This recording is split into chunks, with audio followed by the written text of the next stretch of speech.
Welcome everybody to this bonus episode on the Lent course, Jesus and Calling on the Road to Easter. And we're now past Easter, but we're continuing this conversation about our own vocational journeys. My name is Stephen. I'm one of the year tutors at the local ministry programme. And I'm Esther Pryor. I'm vicar of St. John's Church in Egham, and really excited to be having a conversation about John chapter 20, one of the resurrection appearances of Jesus. Stephen, what's your first sort of response to this passage? I mean, it's just an amazing passage, Esther, just the whole thing of the resurrection and the amazingness of the empty tomb.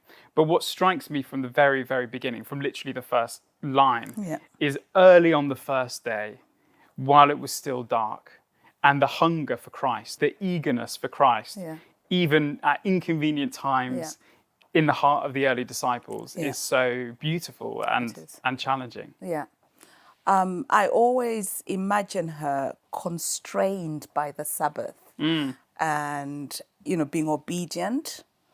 I will stay and keep Sabbath, but the minute our law allows me to, the only place I want to be is where they laid Jesus. And, obviously at this point, she doesn't know that she's going to find he's risen. She's visiting his tomb. And I think it's really beautiful. And I suppose when I think about kind of calling, vocation, where we, think the Lord might be leading us, I suppose the first thing that this chapter draws out is the idea that wherever we're being led to is where Christ is. So she is going where she thinks Christ is, because that's her calling, that's her vocation in that moment, that's her direction and her direction of travel. And so right from the very beginning of this chapter, we're about to meet the risen Christ later. But right from the earliest words, we sort of find out that our calling is wherever God is, wherever Christ is. I also love the unexpectedness of the vocational journey, because she goes where Jesus is, finds that the stone has been moved, unexpected. You're stopped in your tracks. How do you respond to the unexpected? And I've actually never noticed this before, but her instinctive response is to do what Jesus later tells her to do, which is go and tell my brothers.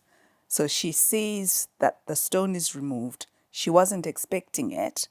Her instinctive response is to run and tell Simon and the other disciples. Later, at the end, towards, I think it's verse 18, when she tries to hold on to Jesus, it's almost like he is calling her back to her instinctive response. Go to my brothers and tell them. So I love that. I love that our journey is interrupted by unexpected things. But I also love that her instinct is to go and share it. And that's the heart of vocation, isn't it? To go and involve others, to go and tell others, to go and call others to see what you have seen. I love that. And it speaks to me of this whole thing of, even though she's expecting to find a dead Christ, she finds an empty tomb and then finds Christ reappearing. But this whole chapter is full of life for me. Christ is life. Christ is our life. And she is, in some sense, her vocation, which she then has to share with other people. She has to share the good news with those around her. There's something contagious about it. It's like, when we sort of step into our vocation, it's actually not going to be dull. It's actually not going to be boring. It's going to overflow. And there's a sort of, I think sometimes we can get, certainly I have, very caught up in what's the right next thing. Where should I go? What should I do? But that's a kind of test for us sometimes, isn't it? Is to think, well, is this going to generate the sort of infectious enthusiasm that we see all over Scripture when people are stepping into their calling? Back to your first point about vocation being where Jesus is, and marrying that with what you've just said about infectious. I love that Peter and the other disciple, who is yet to be named, run. This is exciting what's unfolding here.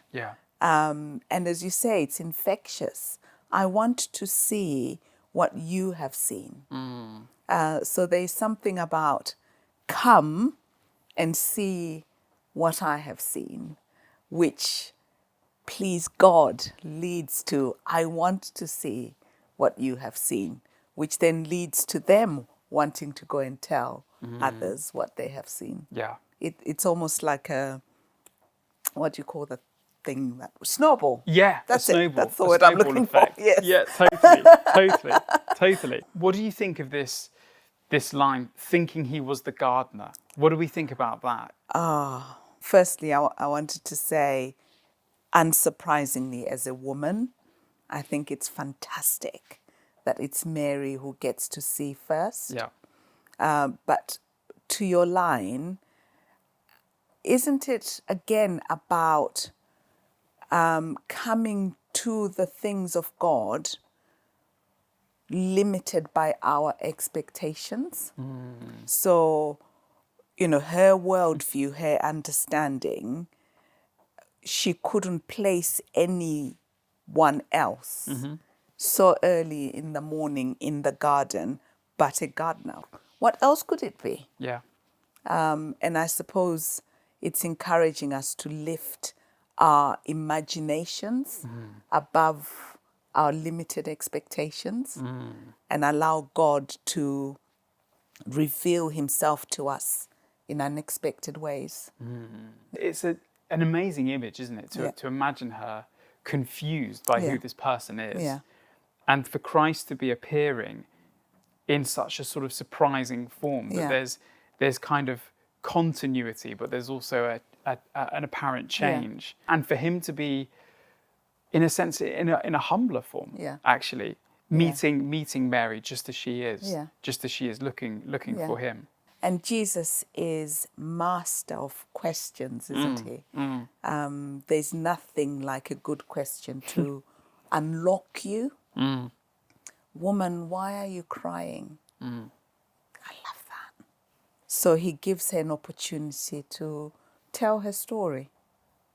And I wonder, again, if part of inhabiting vocation, which is, after all, following our rabbi, being like him, doing as he did, is learning the art of asking good questions, because it opens people up to telling their stories. It might be a funny thing to say, but verse 16, when Jesus calls her name, he listens to her story and then he identifies her.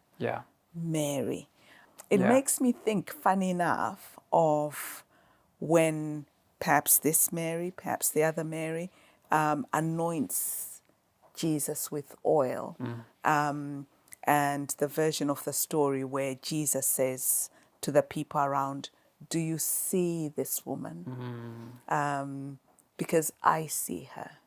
Mary, I see you. I hear your story and I see you. And as he calls her name, not only is she identified, he is identified. I love that. There is something just so beautifully personal about this, about this whole encounter. And I can't remember who it was exactly, but I remember reading somebody saying, there are no dittos in souls. The uniqueness of the image of God in each of us is totally unique. No one's a carbon copy of another. And Christ here is addressing Mary with that personal concern. Somebody he knows, somebody he loves, somebody who's different to the others that he's about to see. It's about her in that moment. It is. And there's something remarkable about that. This is God. It is.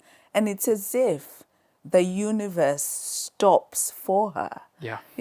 I don't know if you've ever stopped to think, I haven't till this moment, to be honest, that something momentous has happened. He's risen from the dead, for goodness sake. And the first thing he asks is, Mary, why are you crying? The world has just experienced a seismic change but I'm not going to rush past you. Mary, why are you crying? Deeply personal. Gosh, it's amazing, isn't it? It is. Yeah. It feels to me like the life that Christ is, that the resurrected Jesus is representing here to Mary. Yeah. The sheer power of resurrection that is not power without love, but is power completely allied to, underneath love and personal concern and personal regard.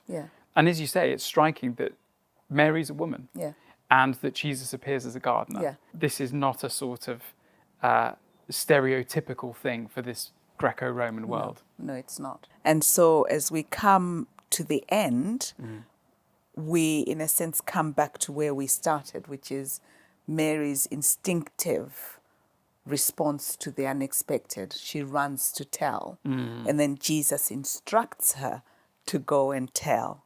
And Mary does that. She goes and tells them, I have seen the Lord. I can't help but think of the road to Emmaus, because we see the other side of this, which is the response from the ones that she told. We don't see it in John, do we? But in Luke's gospel, we see the other side.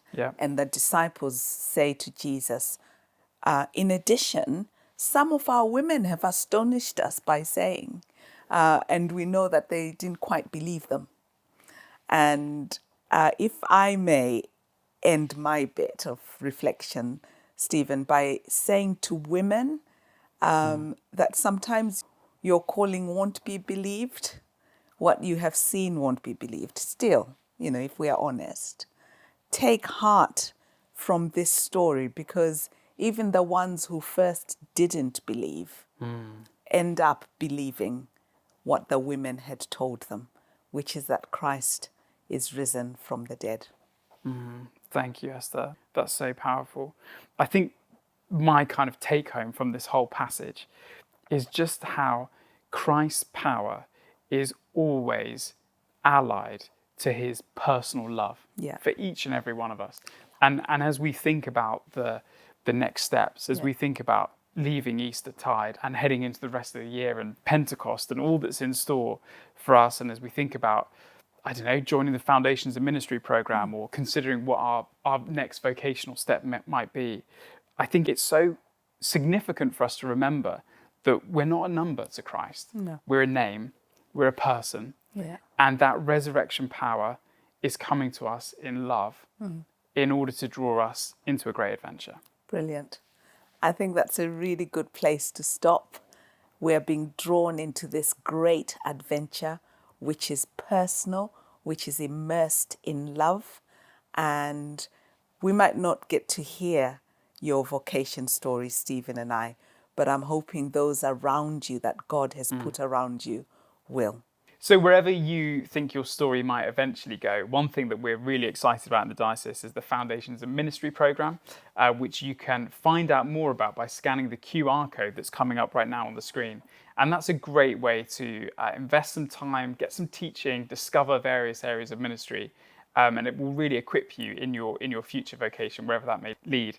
And after this, you're also going to have the opportunity to discuss in your groups some specific questions that I really hope are going to help probe even further. So from me, Esther Pryor. And me, Stephen. It's been a joy to go on this great adventure with you, looking at our vocation and our calling. Thank you.